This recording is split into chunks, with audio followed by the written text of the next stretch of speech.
ഓം നമോ ഭഗവതി വാസുദേവായ. ഇനി പറഞ്ഞ് ആരംഭിക്കേണ്ടുന്നത് പഞ്ചമസ്കന്ധമാണ്. പഞ്ചമസ്കന്ധത്തിൽ പ്രധാനമായിട്ട് സ്വയംഭൂമനുവിൻ്റെ മൂത്ത പുത്രനും അദ്ദേഹത്തിൻ്റെ സന്തതി പരമ്പരകളുടെ ചരിത്രവും, പിന്നെ ഭൂഗോള വർണ്ണനം, ഭൂഗോളങ്ങളിലുള്ള ഏതെല്ലാം ലോകങ്ങളുണ്ട്, ആ ലോകങ്ങളിലെല്ലാം ഏതെല്ലാം ദേവന്മാരെയാണ് പൂജിക്കുന്നത്, അവിടുത്തെ മൂർത്തി ആരാണ്, ആ മൂർത്തിയെ സ്തുതിക്കുന്ന മന്ത്രം എന്താണ് എന്നൊക്കെ പറഞ്ഞ് വിസ്തരിച്ചു വരികയാണ്. അതിൽ പഞ്ചമസ്കന്ധമാണ് തുടങ്ങി ആദ്യം പറയണം.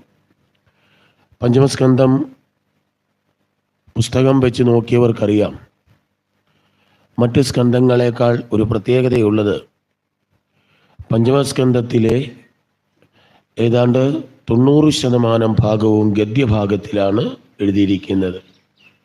അസൈവവാടമുക്തം ശ്രീമച്ചരണാരവിന്ദ മകരന്തരസ ആവേശിത ചെയ്ത സോഭാഗവതന്തരദൈതകഥ നഹിപ്രായേണ കിന്വന്തി എന്ന് പറഞ്ഞങ്ങ് പോവുക. എന്തുകൊണ്ടാണ് വ്യാസൻ ഇത്തരത്തിൽ ഗദ്യഭാഗത്തിൽ അല്ലെങ്കിൽ ഗദ്യരൂപത്തിൽ ഈ ഭാഗം എഴുതിയത്? ഒരു ചോദ്യം ഞാൻ ചോദിക്കുകയാണ്. ഗദ്യം എഴുതാനാണോ എളുപ്പം പദ്യം എഴുതാനാണോ? നമുക്ക് ഗദ്യം എഴുതാനാണോ എളുപ്പം പദ്യം? ഗദ്യം എന്ന് പറഞ്ഞാൽ ലേഖനങ്ങളായിട്ട് എഴുതാനാണോ, കവിതാരൂപ, അങ്ങനെ പറയാം. എളുപ്പം ഗദ്യം, കവിത എഴുതാനാണ് പാട്. എന്നാൽ പണ്ട് അങ്ങനെ അല്ലായിരുന്നു. എഴുതാൻ പാട് ഗദ്യമാണ്. അതിവിടെ ഇത് വായിച്ചു നോക്കുമ്പോഴേ അറിയാത്തുള്ളൂ.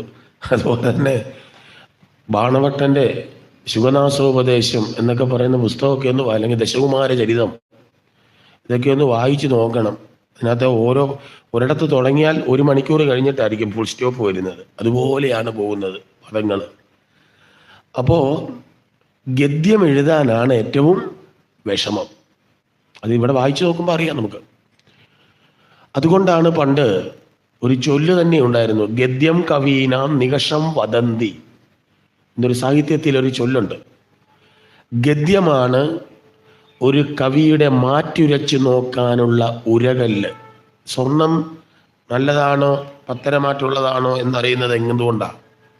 എന്തേലും ഉരച്ചിട്ടാ? കാക്കപ്പൊന്ന് അല്ലെങ്കിൽ തങ്കം അല്ലേ, അതേലുരച്ചിട്ടാണ് ഒറിജിനലാണോ എന്ന് പണ്ട് തട്ടാന്മാർ നോക്കുന്നത്. അതേപോലെ ഒരു കവിയാണോ എന്ന് അംഗീകരിക്കുന്നത് ആ കവിക്ക് ഗദ്യം എഴുതാനുള്ള കഴിവിനെ ആസ്പദമാക്കിയാണ്. അതുകൊണ്ട് വ്യാസൻ കാണിച്ചു തരികയാണ്, എനിക്ക് പദ്യം മാത്രമല്ല എഴുതാൻ അറിയാവുന്നത്, ഗദ്യവും എഴുതാൻ അറിയാം എന്ന് കാണിക്കുന്നതിന് വേണ്ടിയിട്ടാണ് പഞ്ചമസ്കന്ധത്തിൽ ഗദ്യരൂപത്തിൽ എഴുതി വച്ചത്. ഇങ്ങനെയുള്ള ഇവിടെ സ്വയംഭൂമനുവിൻ്റെ മൂത്തപുത്രനായിരിക്കുന്ന പ്രിയവ്രതൻ എന്ന രാജാവിൻ്റെ മൂത്ത മകൻ്റെ കഥയാണ് പറയുന്നത്. ഇന്നലെ ഉത്താനപാദ മഹാരാജാവ് 2ാമത്തെ പുത്രൻ്റെ കഥ പറഞ്ഞു, ധ്രുവൻ്റെ കഥ. ഇപ്പോഴാണ് മൂത്തപുത്രൻ്റെയും സന്തതി പരമ്പരകളെ പറയുന്നത്. അതിൽ ഉത്താനപാദൻ എന്ന വാക്കിനർത്ഥം ഞാൻ പറഞ്ഞായിരുന്നു.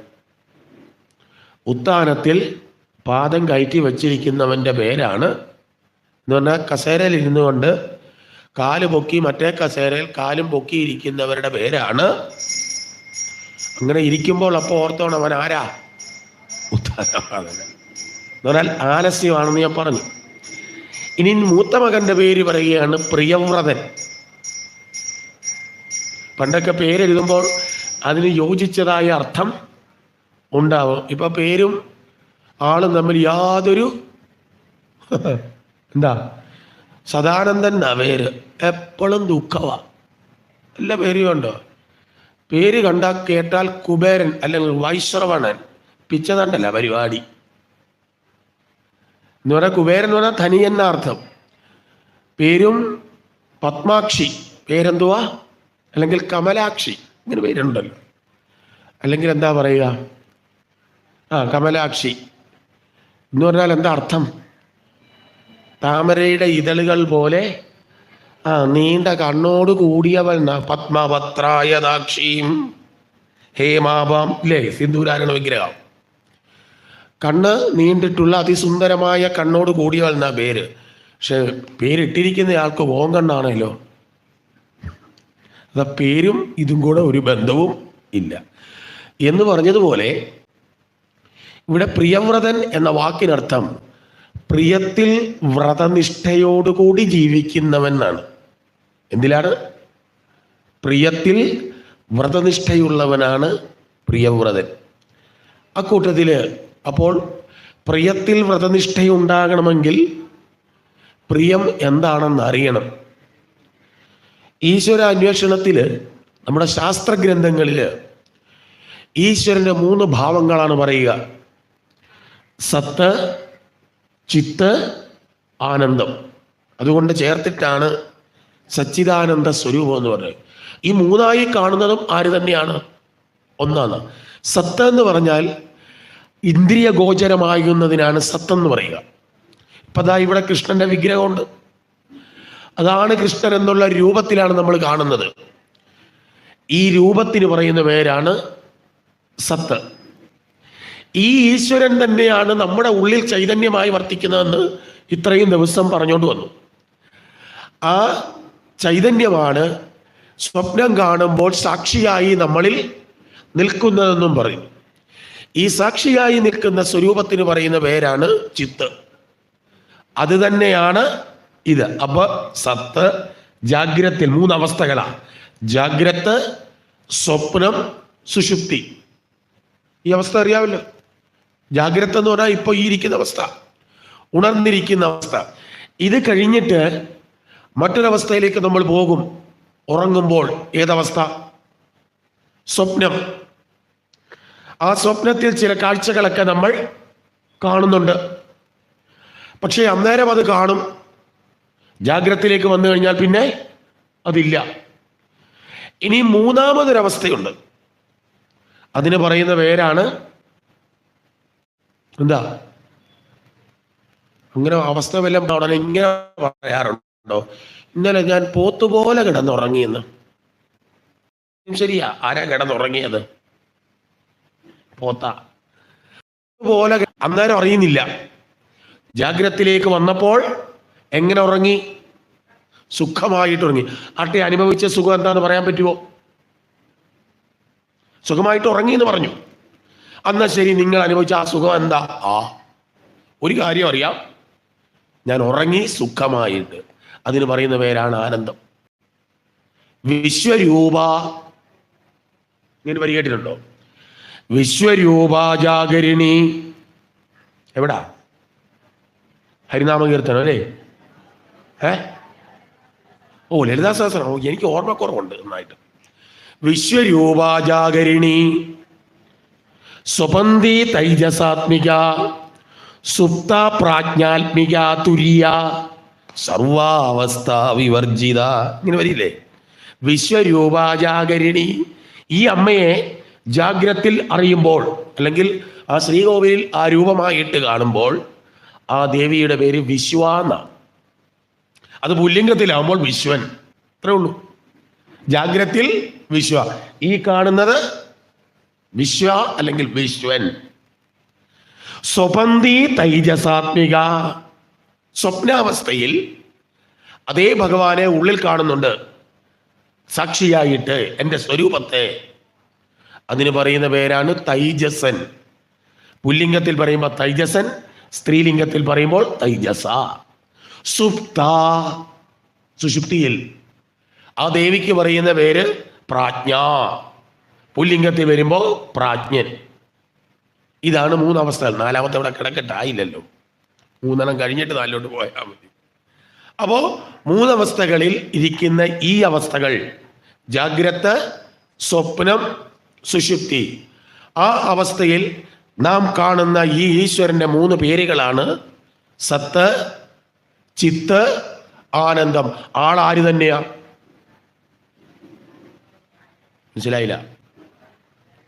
സത്ത്, ചിത്ത്, ആനന്ദം. ആളാരാ? ഒന്നാണോ 3ആണോ എന്ന ചോദ്യം? ഒന്നാണ്. ഓരോ സ്റ്റേജിൽ വന്നപ്പോൾ ആളിൻ്റെ പേര് മാറി. ഞാൻ വീട്ടിൽ എന്നെ അമ്മ വിളിക്കുന്ന മകനെ എന്നാണ്, ഭാര്യ വിളിക്കുന്നത് അല്ലെങ്കിൽ ഭർത്താവ് ചേട്ടാന്നൊക്കെ വിളിക്കുമായിരിക്കും. ഭർത്താവാ. ഇതേ ഞാൻ തന്നെ സ്കൂളിൽ ചെല്ലുമ്പോൾ സാറ അല്ലേ, ഇവിടെ വന്നിരുന്നപ്പോഴോ ആളാര് തന്നെയാ. അപ്പൊ അവസ്ഥാഭേദങ്ങൾക്കനുസരിച്ച് ആളിന് പേരിൽ മാറ്റമേ ഉള്ളൂ, ആളെന്ത് തന്നെയാ. അപ്പൊ സത്തേ ചിത്ത് ആനന്ദം എന്ന് പറയുന്നത് എന്ത് തന്നെ, ഒന്ന്. മനസ്സിലായോ? അതിനെ ചേർത്തിട്ടാണ് ഇത് മൂന്നും ഒന്നാണെന്ന് കാണിക്കാൻ ആ പേരിട്ടത്. സച്ചിദാനന്ദ സ്വരൂപം. എനിക്കൊരു സ്വാമി ഉണ്ടായിരുന്നു, സ്വാമിയുടെ പേര് ഏതായിരുന്നു? സച്ചിദാനന്ദ സ്വാമികൾ എന്നായിരുന്നു. അപ്പൊ എന്താ, ഒരേ ചൈതന്യം. ഇത് ശാസ്ത്രത്തിൽ പറഞ്ഞ പേരാണ് സത്ത് ചിത്തം ആനന്ദം. ശാസ്ത്രം എന്ന് പറഞ്ഞാൽ ഉപനിഷത്തുക്കള്, ഇങ്ങനെയുള്ള ഗ്രന്ഥങ്ങൾ. ഈ ഉപനിഷത്തുകൾ തിയറിയാണ്. ഉപനിഷത്തിൽ പറയുന്നത് ശാസ്ത്ര ഈശ്വരതത്വത്തെ കുറിച്ചുള്ള തിയറികളാണ്. ഈ തിയറി സാധാരണക്കാർക്ക് മനസ്സിലാക്കാൻ തിരിഞ്ഞു വരാൻ പാടാം. അതിന് ഈ ശാസ്ത്രഗ്രന്ഥങ്ങളെ ഉദാഹരണ സഹിതം വ്യാഖ്യാനിക്കും. ഈ ഗ്രന്ഥങ്ങൾക്ക് പറയുന്ന പേര് പ്രകരണ ഗ്രന്ഥങ്ങളെന്ന്. ഇപ്പൊ ബ്രഹ്മസൂത്രം പ്രകരണമാണ്, വിവേക ചൂടാമണി പ്രകരണ ഗ്രന്ഥമാണ്. ഇങ്ങനെയുള്ള ഗ്രന്ഥങ്ങളിൽ ഇതേ സത്തേ ചിത്തേ ആനന്ദത്തിന് പറയുന്ന പേര് അസ്ഥി ഭാതി പ്രിയം എന്നാണ്. എന്താണ്? അസ്ഥി ഭാതി പ്രിയം. സത്ത് ചിത്ത് ആനന്ദം. അത് മനസ്സിലായല്ലോ. സത്ത് ചിത്ത് ആനന്ദം ഒരു ബുക്കിൽ ഇങ്ങനെ എടുത്താൽ മതി. ഇന്ന ബുക്കാണെന്ന് നോക്കണ്ട, ഒരു ബുക്കിൽ എഴുതിയിരിക്കുന്നു സത്ത് ചിത്ത് ആനന്ദം. ആ അവസ്ഥകളും പറഞ്ഞു, ജാഗ്രത സ്വപ്നം സുഷുപ്തി. അത് തന്നെ വേറൊരു പുസ്തകത്തിൽ എഴുതിയിരിക്കുന്നു അസ്ഥി ഭാതി പ്രിയം. അപ്പൊ പ്രിയമെന്ന് പറയുന്നത് ഏത് തന്നെയാണ്? ആനന്ദവാ. അപ്പൊ പ്രിയവ്രതൻ എന്ന് പറഞ്ഞാലോ, പ്രിയവ്രതൻ അർത്ഥം കിട്ടിയോ? പ്രിയത്തിൽ പ്രിയം അറിയാൻ വ്രതനിഷ്ഠയോടുകൂടി നടക്കാൻ എന്ന് പറഞ്ഞാൽ ആനന്ദം എങ്ങനെ അറിയുന്നത്? മുമ്പേ പറഞ്ഞില്ലേ സുഖമായിരുന്നെന്ന്. എങ്ങനെ അറിഞ്ഞത്? പായസം കുടിച്ചപ്പോൾ നല്ല സുഖമായിരുന്നു. എങ്ങനെ അറിഞ്ഞത്? പാത്രത്തിൽ ഇരുന്ന് അറിയുമോ? നമ്മുടെ പറഞ്ഞുള്ളൂ, നമ്മൾ അനുഭവിച്ച് അറിയണം. അപ്പോൾ ഈശ്വരനെ അനുഭവവേദ്യമാക്കാൻ വ്രതനിഷ്ഠയോടുകൂടി നടക്കുന്നവന്റെ പേരാണ് പ്രിയവ്രതൻ. നമ്മളൊക്കെ അതിൽ പെടുവോ? ആ ഏറിയായി വന്നിട്ടില്ല പിന്നല്ലേ. അപ്പൊ അങ്ങനെ ഒരു രാജാവാണ് ആര്? പ്രിയവ്രതൻ. ഇത്രയൊന്ന് മനസ്സിലാക്കുക. ഈ പ്രിയവ്രതൻ സ്വയംഭുവനുവിന്റെ പുത്രനായിരുന്നു. വളർന്ന് അല്പമായപ്പോൾ ഇദ്ദേഹത്തിന് ഗാർഹസ്ഥ്യ ജീവിതത്തിനോട് വലിയ താല്പര്യമൊന്നും ഇല്ലായിരുന്നു. സ്വയംഭുവനു പറഞ്ഞു, നീ വിവാഹം കഴിച്ച് സൃഷ്ടികർമ്മങ്ങളൊക്കെ നടത്തണം എന്നൊക്കെ പറഞ്ഞപ്പോൾ പറഞ്ഞു, എനിക്ക് താല്പര്യമില്ല. എനിക്ക് സന്യാസ രൂപത്തിൽ ആ രൂപയിൽ ഈശ്വരനെ അറിഞ്ഞു പോകാനാണ് ഞാൻ ആഗ്രഹിക്കുന്നതെന്നൊക്കെ സ്വയംഭുവനോട് ഇങ്ങനെ തർക്കിച്ചുകൊണ്ടൊക്കെ ഇരുന്നു. ആകപ്പാടെ വിഷമമായി ആർക്ക്? ഈ സ്വയംഭുവനുവിന്. കാരണം സൃഷ്ടികർമ്മം നടത്തണമെങ്കിലേ പ്രജകൾ ഉണ്ടാവുള്ളൂ. ആകപ്പാടെ വിഷമിച്ചിരിക്കുമ്പോൾ സാക്ഷാൽ നാരദ മഹർഷി അവിടെ എത്തുകയാണ്. അപ്പോൾ നാരദ മഹർഷി എത്തിക്കഴിഞ്ഞപ്പോൾ സ്വയംഭുവനു തൻ്റെ സങ്കടം ആരോട് പറഞ്ഞു? ഈ നാരദരോട് പറഞ്ഞു. കാരണം എന്താ? ഒരച്ഛനും അമ്മയും തൻ്റെ മക്കളെ സന്യസിക്കാൻ വിടാൻ ഇഷ്ടമാണോ? സത്യം പറയണം. എല്ലാവർക്കും ഇല്ല, ആർക്കും ഇല്ല. ശങ്കരാചാര്യരുടെ അമ്മയ്ക്കില്ലായിരുന്നു, പിന്നല്ലേ ഇനി നമുക്ക് അല്ലേ? ശങ്കരാചാര്യർ എന്നിട്ട് പരിപാടി നടത്തിയിട്ടാവും എന്നെ മുതല പിടിച്ച് വിടണമെന്നുണ്ടെങ്കിൽ എന്നെ എവിടെ പോകാൻ വിടണം?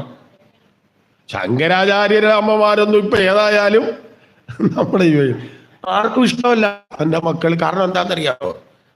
നമുക്ക് എല്ലാവർക്കും ഒരാഗ്രഹമുണ്ട്. ഞാൻ അനുഭവിച്ചത് തന്നെ എല്ലാവരും അനുഭവിക്കണം. ഞാനോ കല്യാണം കഴിച്ച് അനുഭവിച്ചതാ, എൻ്റെ മോനും അത് തന്നെ അനുഭവിക്കണം, അതാഗ്രഹം. അതുകൊണ്ട് ഒരു മക്കളെ എന്ത് ചെയ്യുക? വിടത്തില്ല. എൻ്റെ ഒരു അനുഭവം പറയാം. ഞാനിതുപോലെ പ്രീ ഡിഗ്രി ഫസ്റ്റ് ഗ്രൂപ്പ് എല്ലാം കഴിഞ്ഞു, മാത്സ് ആയിരുന്നു, എല്ലാം കഴിഞ്ഞു. എൻ്റെ അമ്മാവനായിരുന്നു അന്ന് ഗവൺമെൻറ് പോളിടെക്നിക്ക് നാട്ടകത്ത് പ്രിൻസിപ്പാൾ. അപ്പം എന്നോട് അന്ന് ഈ ഡിപ്ലോമ കോഴ്സിന് വലിയ പിടിയുള്ള സമയമാണ് പോളി. എന്നോട് പറഞ്ഞു സാമാന്യ നില മാർക്ക് പ്രീ ഡിഗ്രിക്ക് ഉണ്ടായിരുന്നുകൊണ്ട് നീ ചേരാൻ പറഞ്ഞു. അങ്ങനെ ഞാൻ പോളിയിൽ ചേർന്നു. കോളേജിൽ ചെന്ന് ഫീസും എല്ലാം അടച്ചു 1 മാസം കഷ്ടിച്ച് ക്ലാസ്സിന് പോയി. അങ്ങനെ പോയി ഒരു ദിവസം ഇതേപോലെ എൻ്റെ ഒരു കൂട്ടുകാരൻ്റെ പെങ്ങളുടെ കല്യാണം തൊടുപുഴ.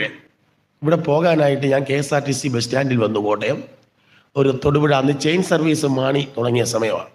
ഞാൻ ബസ്സിൽ കയറി ഇരുന്നു. അങ്ങനെ ഇരുന്ന് ഇത്തിരി കഴിഞ്ഞപ്പം ഒരാൾ വന്ന് എൻ്റെ വലതുവശത്ത് വന്നിരുന്നു. വലതുവശത്ത് ഇരുന്നയാൾ കാഷായ വേഷധാരിയാണ്. അപ്പോൾ അദ്ദേഹം ടിക്കറ്റ് എടുത്തു, പാലാ മരിയ ടിക്കറ്റ് എടുത്തു. അദ്ദേഹം ഞാനും ടിക്കറ്റൊക്കെ എടുത്തിരിക്കുക. കുറച്ച് ദൂരം വണ്ടി വിട്ടു വന്നപ്പോൾ എന്നോട് ഇദ്ദേഹം ചോദിച്ചു, എവിടെ പോണു എന്ന് ചോദിച്ചു. ഞാൻ പറഞ്ഞു തൊടുപുഴയ്ക്ക് പോവുക. എന്താണ് കാര്യം? നമ്മളൊരു കല്യാണത്തിന് പോവുക. ആരുടെ? അതൊക്കെ വിശേഷം. ഇതെല്ലാം കഴിഞ്ഞപ്പോൾ ഞാൻ ചോദിച്ചു, സ്വാമി ഏത് ആശ്രമത്തിലെയാണ്? അത് ഞാൻ പാലാ ശ്രീരാമകൃഷ്ണ ആശ്രമമാണ്, അവിടുത്തെ മഠാധിപതിയാണ്. പേരെന്താ? സ്വപ്രഭാനന്ദ സ്വാമികൾ എന്നാണ്. അപ്പം ഞാൻ ചുമ്മാ ചോദിച്ചു, പാലായിൽ എന്തൊക്കെ, അവിടെ എന്തെല്ലാമാണ്? അവിടെ എല്ലാ സെക്കൻഡ് സാറ്റർഡേയും അന്തർയോഗങ്ങളുണ്ട്. അന്ന് നമ്മളിപ്പോൾ ഈയിടെ സമാധിയായ നിർമ്മലാനന്ദഗിരി സ്വാമിയാണ് അവിടെ ക്ലാസ് എടുക്കുന്നത്, ഗീതാ ക്ലാസ്. പിന്നെ അവിടെ സംസ്കൃതമൊക്കെ പഠിപ്പിക്കുന്നുണ്ട്, ഒരു സംസ്കൃത കോളേജും ഒക്കെ ഉണ്ടെന്നു. ഞങ്ങളൊക്കെ വന്നാൽ പഠിപ്പിക്കും. ആര് വന്നാലും പഠിപ്പിക്കും എന്നൊക്കെ പറഞ്ഞു. പരിചയപ്പെട്ടു. അങ്ങനെ അദ്ദേഹത്തിന് ഇറങ്ങേണ്ട സമയമായപ്പോൾ അദ്ദേഹം ഇറങ്ങിപ്പോയി, ഞാൻ നേരെ പോയി. പക്ഷെ ഇതെന്നെ അങ്ങോട്ട് സ്ട്രൈക്ക് ചെയ്യാൻ തുടങ്ങി. ഏതാ? അതുവരെ ഞാൻ സംസ്കൃതം കണ്ടിട്ടുമില്ല, കേട്ടിട്ടുമില്ല.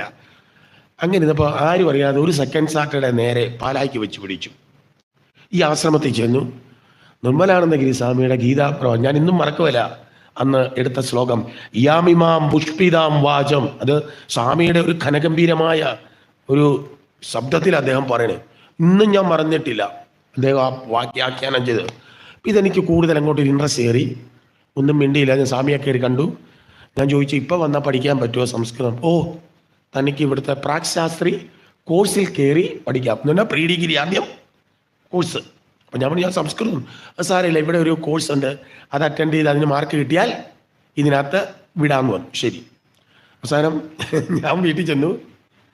ഇന്ന ദിവസം ചെല്ലാവുന്ന സ്വാമിയോട് പറഞ്ഞിരിക്കുന്നത്.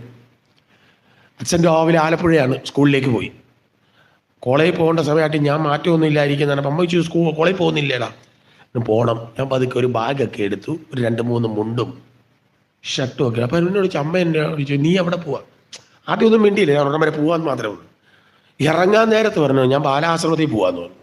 എന്നിട്ട് ഒറ്റ പോക്കങ്ങ് പോയി. അന്ന് STD കോളൊന്നും വിളിക്കാൻ പറ്റില്ല.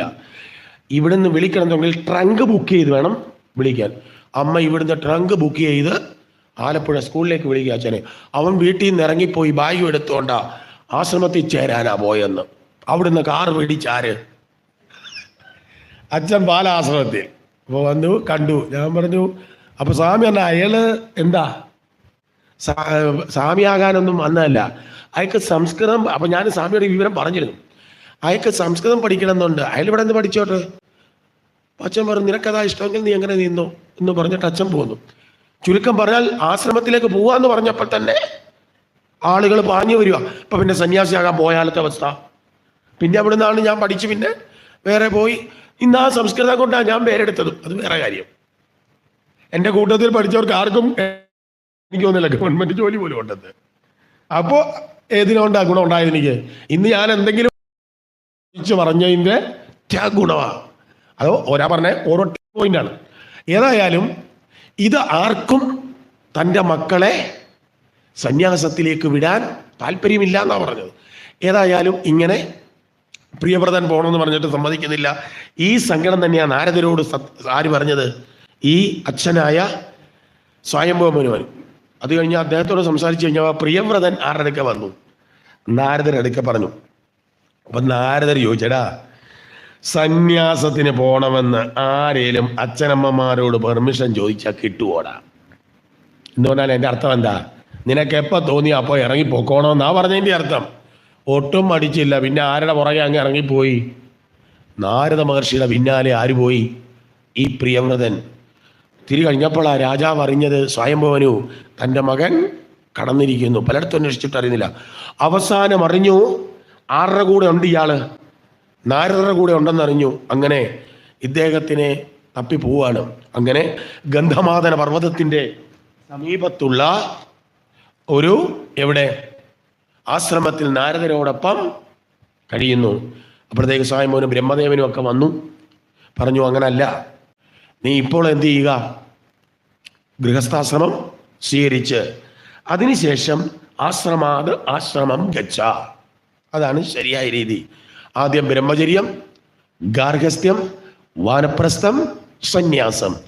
ഈ രൂപത്തിലാണ് പോകേണ്ടത്. അച്ഛൻ്റെ ആഗ്രഹം സാധിച്ചു കൊടുക്കണം എന്നൊക്കെ പറഞ്ഞപ്പോൾ ഈ പ്രിയവ്രതൻ അവസാനം അച്ഛൻ്റെ നിർബന്ധത്തിന് വഴങ്ങി കൊട്ടാരത്തിൽ വന്നു, രാജ്യഭാരം ഏറ്റു, വിവാഹം കഴിച്ചു. 2 പത്നിമാർ ഉണ്ടായിരുന്നു എന്നാണ് പറയുക. അതിൽ ഒരു പത്നിയുടെ പേര് ഇവിടെ പറഞ്ഞിട്ടുള്ളൂ ഭാഗവതത്തിൽ. ആ പത്നിയുടെ പേര് ബർഹിഷ്മതി എന്നായിരുന്നു. രണ്ടാമത്തെ പത്നിയുടെ പേര് പറയുന്നില്ല. ആ ബർഹിഷ്മതിയിൽ 10 ആമ്പിള്ളാരും ഒരു പെൺകുട്ടിയും ഉണ്ടായി. പെൺകുട്ടിയുടെ പേര് ഊർജസ്വതി എന്നായിരുന്നു. രണ്ടാമത്തെ പത്നിയിൽ 3 മക്കള് ഉണ്ടായി. അവരുടെ പേര് ഉത്തമൻ, താമസൻ, രൈവതൻ. പേരൊന്നും നിങ്ങൾ ഓർത്തിരിക്കണ്ട, എനിക്ക് പിന്നെ ഓർക്കാതിരിക്കാതെ പറ്റുകയല്ലോ, അതുകൊണ്ട് ഓർത്തു പോയതാ. ഉത്തമൻ, താമസൻ, രൈവതൻ. അതില് ആദ്യത്തെ ഭാര്യയിൽ 10 ആൺമക്കൾ, രണ്ടാമത്തേതില് എണ്ണം കറക്റ്റായിരിക്കണം 3. അപ്പൊ ആൺപിള്ളേർ എത്രയായി? 13. ഒരു പെൺകുട്ടി. അതിൽ ആദ്യത്തെ പത്നിയായിരിക്കുന്ന ബർഹിഷ്മതിയിലുണ്ടായ 10 മക്കളിൽ അവസാനത്തെ 3 പേർ കവി, സവനൻ, മഹാവീരൻ. ഇവർ 3 പേരും ഈ അച്ഛൻ്റെ പാത തന്നെ പോകണമെന്ന് ആഗ്രഹിച്ചുകൊണ്ട് പ്രിയവ്രതനോട് പറഞ്ഞു, ഞങ്ങൾക്ക് സന്യാസവൃത്തിയിലേക്ക് പോകണം എന്ന് പറഞ്ഞു. സന്തോഷമായി. തനിക്ക് സാധിക്കാത്ത ഇവന്മാർക്കെങ്കിലും ആ അച്ഛൻ അങ്ങനെ ചിന്തിച്ചു. അങ്ങനെ ഇവരെ ഇവിടെ പറയുന്നത്, ഭാഗവതത്തിൽ പറയുന്നത് സന്യാസം എന്നൊന്നും പറയുന്നില്ല, ആ ഊഹിച്ചെടുത്തോളം ഊർധ്വരേതസ്സുകളായി പോയിന്ന. എന്താ ഊർധ്വരേതസ് എന്ന് പറഞ്ഞാൽ? സാധാരണ മനുഷ്യരുടെയൊക്കെ രേതസ് താഴോട്ടാ പോവുക. ഇവരുടെ എന്ന് പറഞ്ഞാൽ ആ കാമ ആഗ്രഹങ്ങളെ മുഴുവൻ ഉയർത്തി രേതസ്സിനെ മുകളിലേക്ക് ആക്കി. അത് ആ അവസ്ഥയ്ക്ക് പറയുന്ന പേരാണ് സന്യാസം. അപ്പൊ അവര് 3 പേര് പോയി. അപ്പൊ ബാക്കി എത്രയുണ്ട്? 7. കണക്ക് ഇത് പറയുമ്പോൾ ഒത്തുവരണം. അതിനാ 7 ആമ്പിള്ളാരായി. രണ്ടാമത്തെ പത്നിയിലും 3 പേരുണ്ട്. ഇപ്പോഴും ബാക്കി എത്രയായി? 10 ആയി. 3 അങ്ങോട്ട് പോയി, അപ്പുറത്തെ 3-നെയും കൂടെ ഇങ്ങോട്ട് കയറ്റി, അപ്പൊ 10 ആയി. അതിൽ ഉത്തമൻ, താമസൻ, രൈവതൻ ഇവരൊക്കെ മന്വന്തരാധിപതിയായ മനുക്കളായിട്ട് പോയി. അതാണ് മന്വന്തരം പറയും, താമസ മന്വന്തരം, രൈവത മന്വന്തരം എന്നൊക്കെ പറയും. അവര് മനുക്കളായി. പിന്നെയും പോയിട്ട് ആമ്പിള്ളാർ എത്രയാ? 7.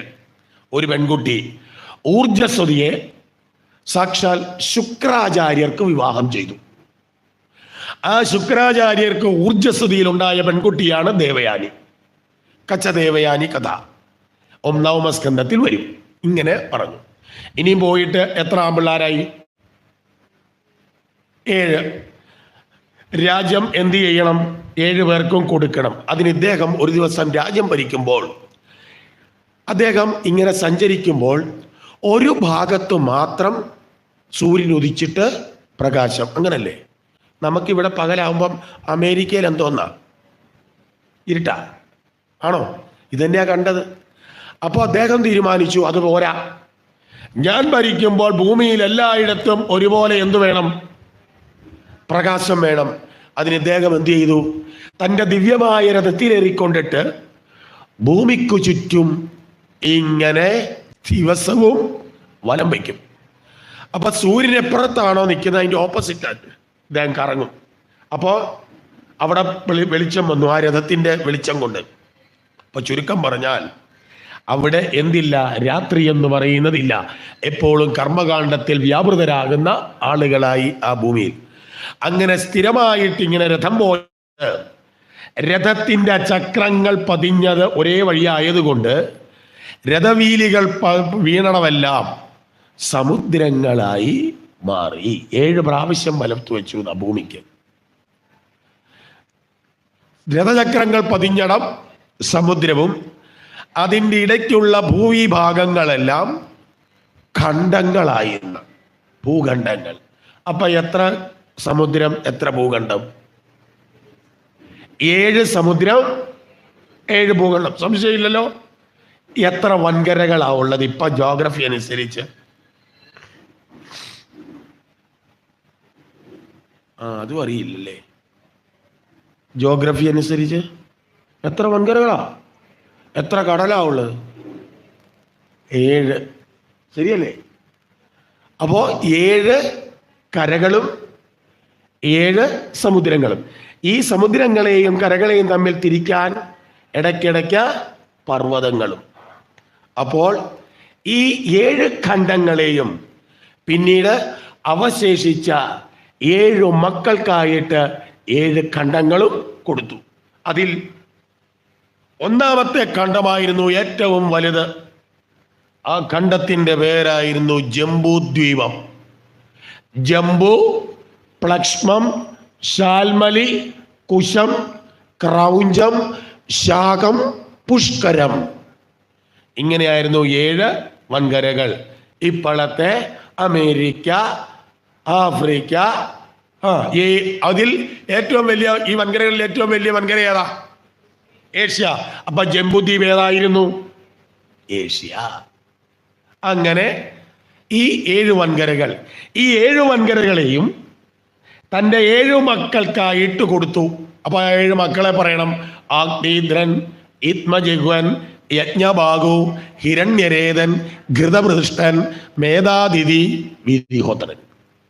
അങ്ങനെയാണെങ്കിൽ മൂത്തപുത്രനായിരിക്കുന്ന ആഗ്നീദ്രനാണ് ഒന്നാമത്തെ ദ്വീപായ ഏത് കൊടുത്തത്? ജംബുദ്വീപ് കൊടുത്തു. അങ്ങനെ ആര്? ആഗ്നീദ്രൻ ജംബുദ്വീപിന്റെ അധിപതിയായി. ഇദ്ദേഹവും ആധിപത്യം നേടിയ ഉടനെ തന്നെ എന്ത് ചെയ്തു? ഇദ്ദേഹം എന്താണ് ഇവിടെ പറയുന്നത്? തപസ്സിനായിട്ട് പോയി. ആ ശക്തി, വിവാഹം കഴിക്കണ്ട എന്നുള്ള തീരുമാനത്തിലല്ല, കുറച്ച് തപശക്തി എനിക്ക് ഉണ്ടാവണം. ഇയാൾ ഇങ്ങനെ പോയിരിക്കുന്നു എന്നറിഞ്ഞപ്പോൾ ബ്രഹ്മദേവൻ ഈ വിവരം അറിഞ്ഞു. യവൻ എത്ര വൈരാഗ്യം ഉണ്ടായിട്ടുണ്ട് എന്നൊന്ന് അറിയണം തപസ് ചെയ്തിട്ട്. അതിന് ബ്രഹ്മദേവൻ ഒരു അടവുണ്ടാക്കി ഒരു അപ്സരസിനെ നേരെ അങ്ങോട്ട് പറഞ്ഞു വിട്ടു. ആ അപ്സരസിന്റെ പേരായിരുന്നു പൂർവചിത്തി. ആ പൂർവചിത്തി അവിടെ ഇങ്ങനെ തപസ് ചെയ്യുന്നിടത്ത് പോയി ഡാൻസും കൂത്തുമൊക്കെ അങ്ങ് നടത്തി. പാവം വിശ്വാമിത്രനെ പോലെ ഇളക്കിയിട്ട് പോയിട്ടുണ്ട് മേനക തുടങ്ങിയവര്. പിന്നെ ഇദ്ദേഹം വീഴാതിരിക്കുമോ? അങ്ങനെ ഇദ്ദേഹം എന്ത് ചെയ്തു? പൂർവചിത്തിയെ വിവാഹം ചെയ്തു. ഇവിടെ അപ്സരസ. ഈ അപ്സരസുമാർക്കൊരു കുഴപ്പമുണ്ട്. ഈ മാർച്ച് 31 എന്ന് പറയുന്നത് എന്തുവാ?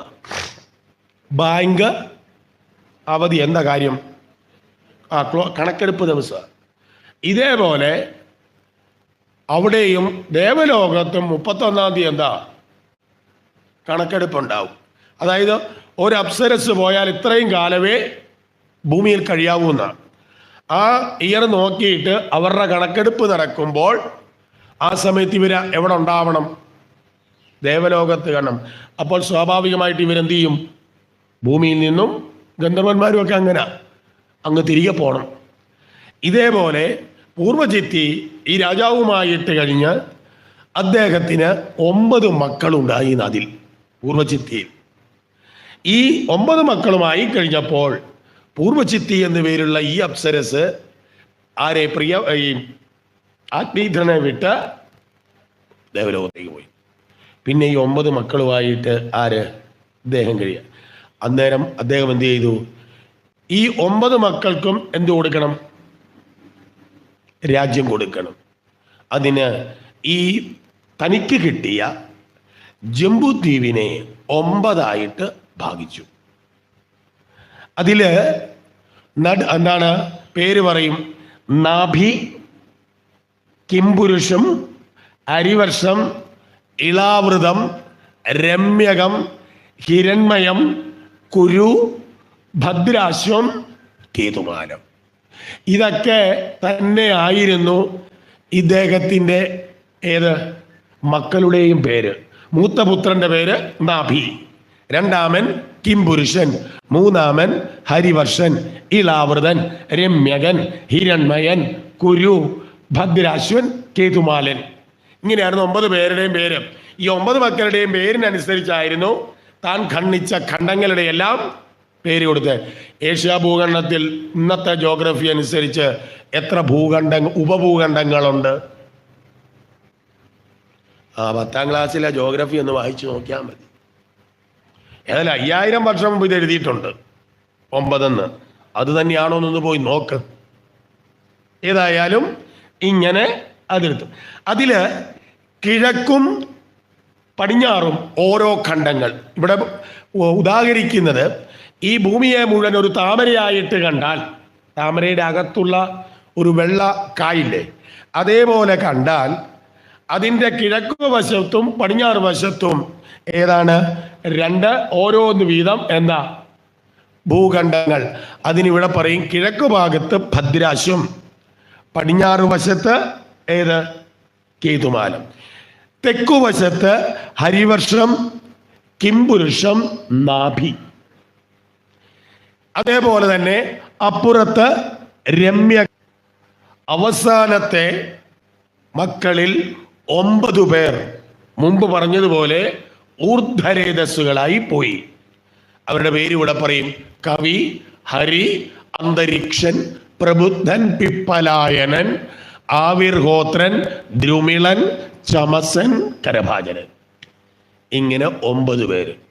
അപ്പോ മൂത്തവന്റെ പേര് ഭരതൻ, ഏറ്റവും ഇളയ 9 പേര് ഊർധ്വരേതസ്സുകളായി പോയത് കൊണ്ട് അവർ പിന്നെ നമ്മൾ അവരെ കാണുന്നത് ഏകാദശ സ്കന്ധത്തിലാണ്.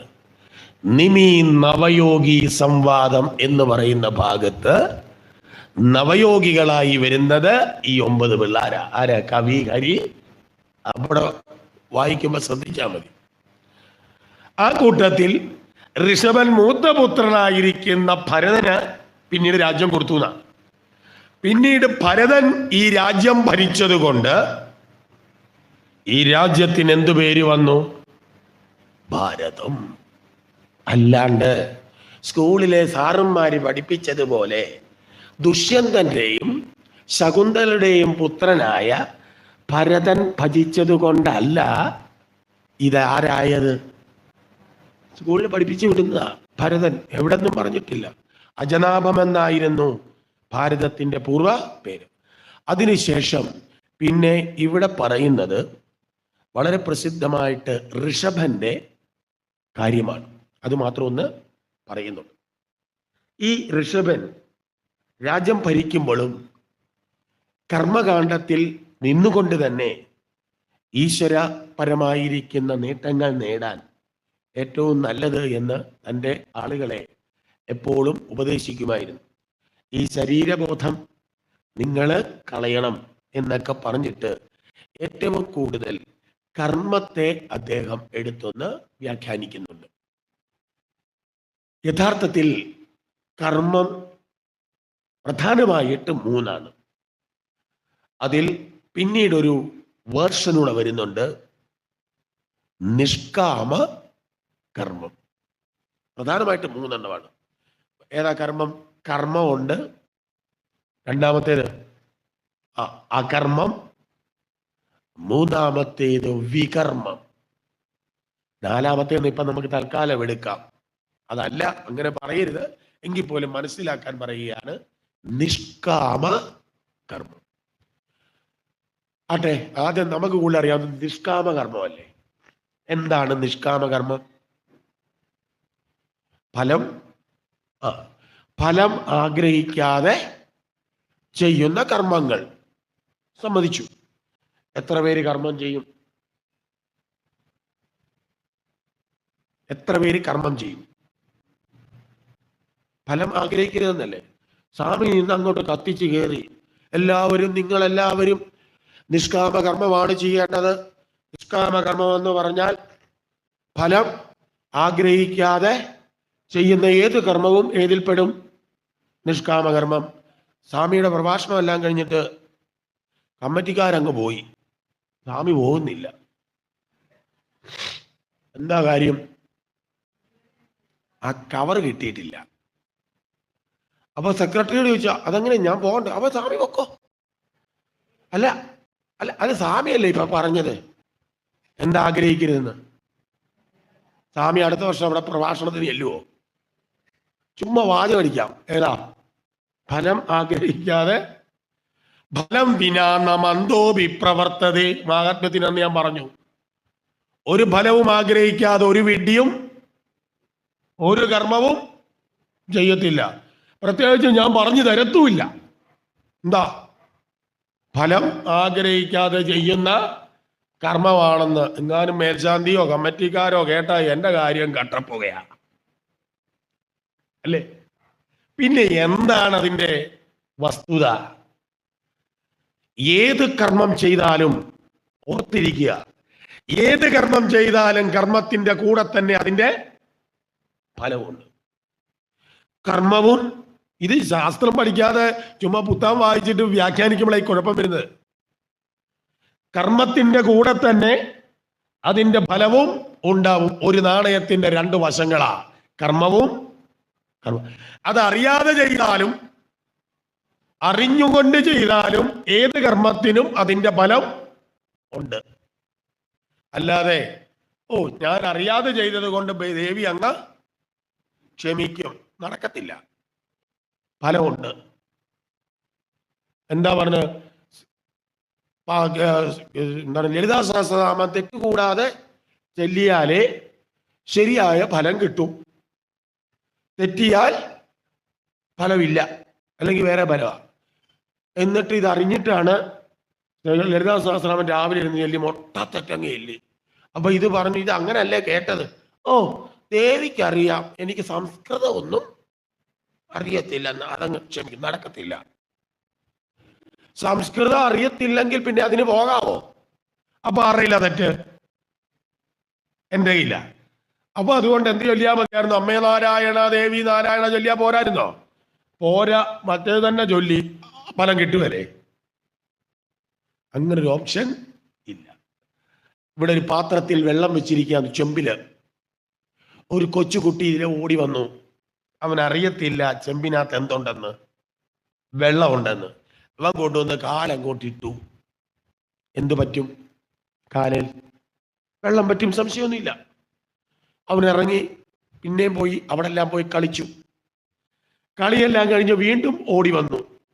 ഇപ്പൊ അവൻ അറിയാം ചെമ്പിനകത്ത് എന്തുണ്ടെന്ന്, അറിയില്ലേ? വീണ്ടും കാലിട്ടു. അപ്പോഴും എന്ത് പറ്റും? അത്രേ പറഞ്ഞുള്ളൂ. അറിഞ്ഞുകൊണ്ട് ചെയ്താലും അറിയാതെ ചെയ്താലും എന്തുണ്ടാവും? അപ്പൊ ഫലം ഇല്ലാതെ ഒരു കർമ്മവും ഇല്ല. അപ്പോ ആഗ്രഹിച്ചാലും ആഗ്രഹിച്ചില്ലെങ്കിലും എന്തുണ്ട്? ഫലമുണ്ട്. അപ്പൊ നിഷ്കാമെന്ന് പറഞ്ഞാൽ ഫലം ആഗ്രഹിക്കാത്ത കർമ്മം എന്നാണോ? അല്ല. അങ്ങനെ പറഞ്ഞാൽ തെറ്റി. എന്തുകൊണ്ടിത് തെറ്റിച്ചു വ്യാഖ്യാനിച്ചു എന്ന് പറഞ്ഞാൽ ഗീതയിലെ ഒരു ശ്ലോകമാ. ഏതായിരുന്നു ആ ശ്ലോകം? കർമ്മണ്യേവാധികാരസ്തേ മാ ഫലേഷു കദാചന മാ കർമ്മഫലഹേതുർഭൂ മാ തേ സംഗോസ്തു കർമ്മണി എന്ന് ചൊല്ലിയപ്പം തെറ്റി. മാ തേ സംഗോസ്ത്വ കർമ്മണി. ആ കർമ്മവാവിടെ, കർമ്മണിയല്ല. അതുകൊണ്ട് ഇപ്പോഴത്തെ വ്യാഖ്യാനമല്ല വായിക്കേണ്ടത്. ഗംഗാധര തിലകന്റെ ഗീതാരഹസ്യം വായിക്കണം, അതിനകത്ത് കിടപ്പുണ്ട് കൃത്യമായിട്ട്. മാതേ സംഗോസ്ത്വ അകർമ്മണി എന്നാ പറഞ്ഞു അദ്ദേഹം. അല്ല ഗീതാകാരനോ തന്നെയാ പറഞ്ഞത്. പക്ഷെ നമ്മൾ ചൊല്ലിയപ്പം ഈ ചില വാക്കുകളുടെ ഇടയ്ക്ക് ഇങ്ങനെ എഫ് എന്നും പറഞ്ഞൊരു ചിഹ്നം കിടപ്പുണ്ട്. ഇതെന്തിനകത്തിട്ടിരിക്കുന്നത്? അവിടെ ആയുണ്ട്, പക്ഷെ അവിടെ കൂട്ടിച്ചേർത്താൽ വൃത്തഭംഗം വരും. അതുകൊണ്ട് ഏങ്ങപ്പദാന്താദതി എന്ന് പറയുന്ന ഒരു സൂത്രം കൊണ്ട് അകാരത്തെ അവിടെ ലോപിപ്പിക്കുന്നില്ല, സൈലന്റ് ആക്കിയതാ. ആ പ്രശ്ലേഷം അവിടെ കിടപ്പുണ്ടെങ്കിൽ എങ്ങനെ ചൊല്ലണം? ആ ധ്വനിപ്പിക്കുകയേ ചെയ്യാവൂ, എടുത്തു ചൊല്ലരുത്. എടുത്തു ചൊല്ലിയാൽ വൃത്തം തെറ്റും. വിദ്യയാ, അത് കഴിഞ്ഞിട്ട് ഒരു എഫ് കാണും. വിദ്യയാ മൃതമശ്നുതേ എന്നാ കിടക്കുന്നത്. അതുകൊണ്ട് വിദ്യയാ മൃതമശ്നുതേ നല്ല ചെല്ലേണ്ടത്. വിദ്യയാമൃതമശ്നുതേ അമൃതം. ഓം എന്താണ് നമ്മളൊരു ത്രയംബകം യജാമഗേ സുഗന്ധിം പുഷ്ടിവർദ്ധനം ഊർവാരുമികമിവ ബന്ധനാത് മൃത്യോർമുക്ഷീയമ്മ. അല്ലേ, അവിടെ കിടപ്പില്ലേ? മാമൃതാത് എന്താ ചൊല്ലേണ്ടത്? മാമൃതാതല്ല. അതുകൊണ്ട് ആ ഭാഷ പഠിക്കണമെന്ന് പറഞ്ഞു, എന്നാലേ അത് ചൊല്ലാൻ പറ്റൂ. അപ്പോ ഈ അകർമ്മണി എന്നവിടെ കിടപ്പുണ്ട്, വിശ്ലേഷണം കിടപ്പുണ്ട്. അതുകൊണ്ട് മാതേ സംഗോസ്തു കർമ്മണി എന്നാ കിടക്കുന്നെങ്കിലും ചൊല്ലേണ്ടത് എങ്ങനെയാ? മാതേ സംഗോസ്തു അകർമ്മണി. അവിടെ വൃത്തഭംഗം വരില്ല. അപ്പോ യഥാർത്ഥത്തിൽ നിഷ്കാമം എന്ന് പറഞ്ഞാൽ ആരുടെയും കുറ്റമല്ല, അങ്ങനെ പറയും നമ്മള്. അവിടെ ഫലമുണ്ട്, ഫലം വേണ്ടാന്ന് വയ്ക്കലല്ല. പിന്നെയോ ഫലത്തിൽ ശ്രദ്ധ വയ്ക്കാതിരിക്കുക. കാരണം എന്താ? ഫലമുണ്ട്. ഏത് കർമ്മം ചെയ്യുമ്പോഴും ഈ കർമ്മം ചെയ്തു കഴിഞ്ഞാൽ എനിക്ക് എന്ത് കിട്ടും, വല്ലതും കിട്ടുമോ എന്ന് തൊട്ട് രാവിലെ തൊട്ട് വൈകുന്നേരം ചിന്തിച്ചുകൊണ്ട് നടന്നാൽ അത് നിഷ്കാമമാവില്ല. ഇപ്പൊ ഞാൻ തന്നെ ഉദാഹരണം പറയാം. 7 ദിവസം ഇവിടെ ഇരിക്കുക. ഞാൻ രാവിലെ തൊട്ട് വൈകുന്നേരം വരെ ഇരുന്ന് ചിന്തിക്കുക, 7-ാം ദിവസം തിരുമേനി എന്നെ വെറുതെ വിടുവോ, എനിക്ക് വല്ലതും തരുവോ? ഈ ചിന്തയോടുകൂടി ഇരുന്നാൽ എന്തില്ല? അത് നിഷ്കാമമല്ല. നേരെ മറിച്ച് വന്നിരുന്നു, ആ കാര്യത്തെക്കുറിച്ച് പോലും യാതൊരു ചിന്തയില്ല. എനിക്ക് ഭഗവാൻ എന്താണോ വിധിച്ചിരിക്കുന്നത് അതെനിക്ക് കിട്ടും, ഇല്ലേ ഇല്ല. ഞാൻ ആ പുളിച്ചിക്കാരന്. എന്താണ് എനിക്ക് എന്താണോ വിധിച്ചത് അത് ഞാൻ ഒരിടത്തും പറയാറില്ല, എനിക്ക് ഇന്ന വേണമെന്നും പറയാറില്ല. അങ്ങനെ അങ്ങ് പോകും. അപ്പൊ അങ്ങനെയുള്ള കർമ്മങ്ങൾക്കാണ് എന്ത് പറയുക? ഈ രാവിലെ മുതൽ വൈകുന്നേരം വരെ ഇതിനകത്തുനിന്ന് എന്ത് കിട്ടും എന്നുള്ള ചിന്തയോട് ആ കർമ്മം ചെയ്താൽ, ഫലത്തിൽ ശ്രദ്ധ പോയാൽ കർമ്മത്തിന് പൂർണ്ണത ഉണ്ടാവില്ല. കർമ്മം ആർട്ടിഫിഷ്യലാകും. അതിന് പറയുന്നത് സയൻസ്, ശാസ്ത്രം പറയുന്നത് പെർഫെക്ഷൻ ഉണ്ടാവില്ല. അപ്പൊ ഒരു കർമ്മം അതിന്റെ പൂർണ്ണതയിലെത്തണമെങ്കിൽ ആ കർമ്മത്തിന്റെ ഫലത്തെക്കുറിച്ചുള്ള ഫലം വേണ്ടാന്നല്ല അവിടെ തെറ്റുന്നത്, ഫലത്തിൽ ശ്രദ്ധ പോവാതിരിക്കുക. ഒരുത്തനെ രാവിലെ പണിക്ക് വിളിക്കുക, നാളെ ഒന്ന് വീട്ടിൽ വരണം, തെങ്ങിന് തടം വലിക്കാനാ. സാറേ ഇപ്പം റേറ്റ് 1000. അയ്യോ അത്രയൊന്നും ഇല്ല, അത്രയൊന്നും തരാനൊന്നും ഇല്ല. അല്ല സാറേ 1000 ഒക്കെ ഉണ്ട്. താനേതായാലും വാ എന്ന് പറഞ്ഞു ഞാൻ. അയാൾ വന്നിട്ട് എന്ത് ചെയ്യും? രാവിലെ തൊട്ട് എന്ത് ചെയ്യുക? തടം വലിക്കുക. ഞാൻ പറഞ്ഞുകൂടാ, ഇവിടം തൊട്ട് അവിടം വരെയുള്ളത് എങ്ങനെ എല്ലാത്തിനും എന്ത് ചെയ്യണം? തടം എടുത്തേക്കണമെന്നുണ്ട്. ഇയാൾ നിന്ന് തടം എടുക്കുക. ഓരോ തടം വലിക്കുമ്പോഴും ഇയാൾ ഓർക്കുക, 5 മണിയാകുമ്പോൾ 1000 തരുമോ, അതോ ഇനി കഴിഞ്ഞ അടുത്തേ പോലെ 800 തരുവുള്ളോ? ഈ ചിന്തയിലാണ് ഏത് വലിച്ചുകൊണ്ടിരിക്കുന്നത്? തടം. ഏതായാലും 5 മണിയായപ്പോൾ വന്നു. ഞാൻ ചോദിച്ചേടോ തടമൊക്കെ എല്ലാത്തിനും എടുത്തോ? എല്ലാത്തിനും എടുത്തു. ശരി, 1000 രൂപ പറഞ്ഞത് കൊടുക്കാനായിട്ട് ഒരുങ്ങി. എന്നാ ഞാൻ പറഞ്ഞു നോക്കട്ടെ ഒന്ന് എന്ന് ഞാൻ ഇറങ്ങി നോക്കി. കക്കല്ലത് എങ്ങനെയും എന്തിട്ടിട്ടുണ്ട്? തടം വലിച്ചിട്ടുണ്ട്. ഞാൻ പറഞ്ഞാൽ 4ാമത്തെ തെങ്ങൊന്ന് നോക്കാൻ പറഞ്ഞു. 4ാമത്തെ തെങ്ങ് നോക്കിയപ്പോൾ വലിച്ചിട്ടുണ്ട്, തടം വലിച്ചിട്ടുണ്ട്. താൻ മേളിലോട്ടൊന്ന് നോക്കണമെന്ന് ചോദിച്ചു. മേളിലോട്ട് നോക്കിയപ്പോ എന്നാ തെങ്ങിന് മണ്ടയില്ല. കർമ്മം ചെയ്തോന്ന് ചോദിച്ചാൽ എന്തുകൊണ്ട് ഇത് സംഭവിച്ചു, എങ്ങനെ ചെയ്യണമെന്നുള്ള ആ ചിന്തയില്ലാതെ ഏതിലായിരുന്നു ശ്രദ്ധ? ഫലത്തിലായിരുന്നു. ആ ഫലത്തിൽ ശ്രദ്ധ വെച്ചാൽ അത് നിഷ്കാമം ആവില്ല. ഫലം വേണ്ട എന്ന് വെക്കൽ അല്ല. അപ്പോ എന്താണ്? പെർഫെക്ഷൻ ഉണ്ടാവണം. അതിനാണ് പെർഫെക്ഷൻ ഓർ ആക്ഷൻ എന്നൊക്കെ പറയുക. പൂർണ്ണത. ഈ പൂർണ്ണത ഉണ്ടാവണമെങ്കിൽ ശ്രദ്ധ വേണം. എന്തോ മനസ്സറിയുക എന്ന് പറഞ്ഞാൽ എന്താ? പൂർണ്ണമായിട്ടും കർമ്മത്തിൽ ലയിക്കണം. ഇത് കർമ്മത്തിലല്ല ലയിച്ചത്, പിന്നെ ഏതിലാ? ഫലത്തിലായി പോയി. ഫലത്തിൽ ശ്രദ്ധ പോകുമ്പോൾ കർമ്മത്തിന് പൂർണ്ണത. നോക്കൂ, നിങ്ങൾ ഏത് വേണം നോക്കൂ. ഇനി അടുത്തത് കർമ്മത്തിന്റെ 3 തലങ്ങളാണ്: കർമ്മം, അകർമ്മം, വികർമ്മം. എന്താണ് കർമ്മം? ഭഗവത്ഗീതയിലെ ഒരു യോഗം തന്നെ അതാണ്, കർമ്മയോഗം. എന്താ കർമ്മം? ഓരോ കർമ്മം ചെയ്യുമ്പോഴും ഈ കർമ്മം ഞാനാണ് ചെയ്യുന്നത് എന്നുള്ള ചിന്ത, അതിന് ശാസ്ത്രം പറയുന്ന പേര് കർത്തൃത്വബോധം എന്ന് പറയും. ഞാനാണ് ഈ കർമ്മം ചെയ്യുന്നത്, അതുകൊണ്ട് ഇതിന്റെ ഫലം ആർക്ക് വേണം? ആ ഫലത്തിന്റെ അവകാശിയും ഞാനാണ്. ഈ ചിന്തയോടുകൂടി ഏതൊരാളാണോ കർമ്മം ചെയ്യുന്നത്, പ്രവൃത്തി ചെയ്യുന്നത്, ആ പ്രവർത്തനത്തിന് പറയുന്ന പേരാണ് കർമ്മം. അവിടെ ആരുണ്ട്? കർമ്മവുമുണ്ട്, കർമ്മത്തിന്റെ ഫലം അനുഭവിക്കാൻ പോകുന്ന ഭോക്താവുമുണ്ട്. ആ ഭോക്താവിന് എപ്പോഴും ചിന്ത എന്താ?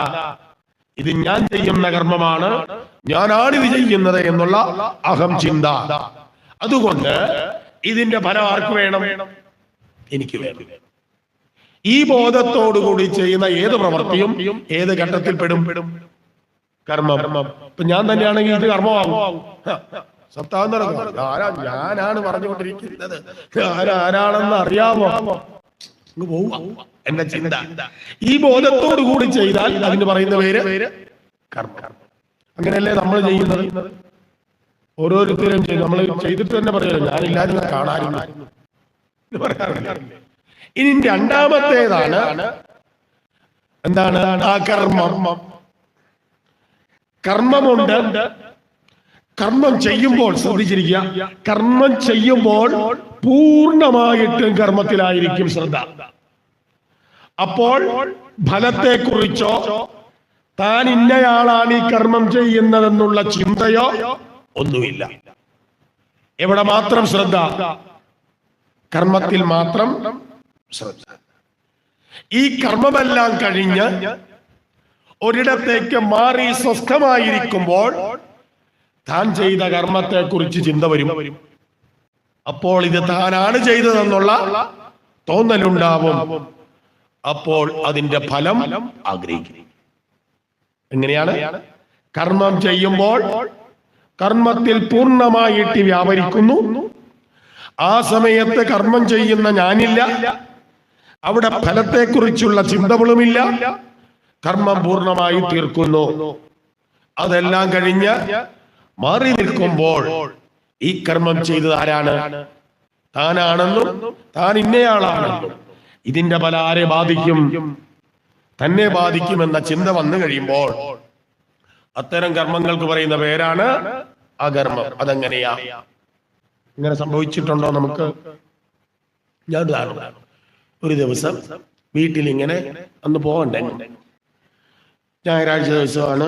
അപ്പോൾ വീട്ടിൽ ഇച്ചിരി കൃഷിയൊക്കെ ഉണ്ട്. അപ്പോ തന്നെത്താനെ ചെയ്തേക്കാം എന്നൊക്കെ വെച്ച് ഒരു വലിയ തോർത്തുമൊക്കെ എടുത്ത് തൂമ്പായും ഒക്കെ എടുത്ത് എന്ത് ചെയ്യുക? പറമ്പിൽ ഇങ്ങനെ കിളച്ചുകൊണ്ടിരിക്കുക. അപ്പോഴാണ് അമ്മ പറഞ്ഞു, എടാ താഴത്തെ പ്ലാവൻ നീ കണ്ടോ, മേളില് ഒരു 3 വരിക്കച്ചക്ക നന്നായിട്ട് വിളഞ്ഞ, അത് 2 എണ്ണം വിളഞ്ഞത് ഉറപ്പാ, മറ്റേത് പിന്നെ ആട്ടെ, അതെങ്ങനെയും ഒന്ന് ഇടണമെന്നുണ്ട്. എനിക്ക് താഴെ നിന്നെല്ലാം നോക്കാവുന്നല്ല. അല്ലാതെ അപ്പം പറഞ്ഞു അത് വേണ്ട, നമ്മുടെ സജിയെ വിളിക്കുക, അവനാണല്ലോ തേങ്ങയൊക്കെ ഇടാൻ വരുന്നത്, അവനോട് പറഞ്ഞാൽ ഇട്ട് തരുമെന്ന് പറഞ്ഞു. അവനെ കയറിയാൽ അവൻ ഇത്ര രൂപ. അവസാനം അങ്ങനെ കണ്ടു, സജി വീട്ടിൽ 2 ചക്ക കിടപ്പുണ്ട്, ഇട്ടാൽ ഒരെണ്ണം നിനക്കെടുക്കാം, ഒന്ന് ഞങ്ങൾക്ക് തന്നാണ്. വേറൊരു കാര്യം, നിനക്ക് വെള്ളം കുടിക്കാനുള്ള പൈസയും ഞാൻ. സാറേ ഞാൻ വന്നേക്കാന്നു. വീട്ടിലൊക്കെ പോയിട്ട് ഇവൻ ഇത്തിരി വന്നു കഴിഞ്ഞു, ഞാൻ വന്ന് കയറിക്കോളാൻ പറഞ്ഞു. ഞാൻ എന്ത് ചെയ്യുക? കളച്ചോണ്ടിരിക്കുക. ഇത്തിരി കഴിഞ്ഞപ്പം പൊട്ടോന്നൊരു ശബ്ദം കേട്ടു. ആദ്യത്തെ ചക്ക താഴെ വന്നു, സന്തോഷമായി. വീണ്ടും കേട്ടു അടുത്ത ശബ്ദം, 2ാമത്തെ ചക്കയും വന്നു. ഇത്തിരി കഴിഞ്ഞപ്പം വേറൊരു ചക്കയും കൂടെ വീണു. ഞാൻ പറഞ്ഞു 2 ചക്ക ഇടാനേ പറഞ്ഞോളല്ല, 3ാമത് ചക്ക. ഓടിച്ചെന്ന് നോക്കുമ്പം കരിയിലക്കകത്ത് മലന്ന് കിടപ്പുണ്ട്. 2ാമത്തെ ചക്കയുടെ കൂട്ടത്തിൽ ആരും ഇങ്ങ് പോന്നു, ഇവനും. ഒന്ന് ആലോചിച്ച് നോക്ക്. ഭയന്നു പോയി. വേഗം ക്വാരിയെടുത്ത് വണ്ടി ഇറക്കി കാറിനകത്തിട്ടു, അടിച്ചു മിട്ടു പോയി. ഒന്നും ആലോചിക്കുന്നില്ല. ഇവനിങ്ങനെ കിടക്കുമല്ലേ, മേളിൽ നല്ലതായിട്ടില്ല വീണത്.